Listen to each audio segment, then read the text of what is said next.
As market sentiment takes a nosedive with major equity indices trading none too well, we screen for stocks with positive momentum.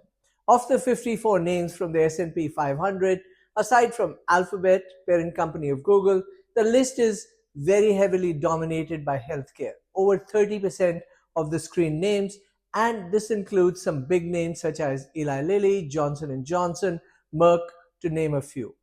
A sector rotational view also supports an early days recovery in healthcare relative to the broader market. So, both at the sector level and bottom up stock selection, healthcare appears well positioned to outperform. After what's been a torturous 43 percentage point underperformance over the last 3 years, healthcare is finding a bit. Now, skeptics would say we've been there before, and that is correct.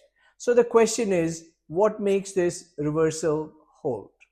It could well be presaging big drug discoveries, of course, but more tangibly, though, it's likely that earnings growth will have upside surprises from levels that are devoid of any expectations and potentially in contrast to elevated expectations for growth sectors that have a greater risk of disappointing.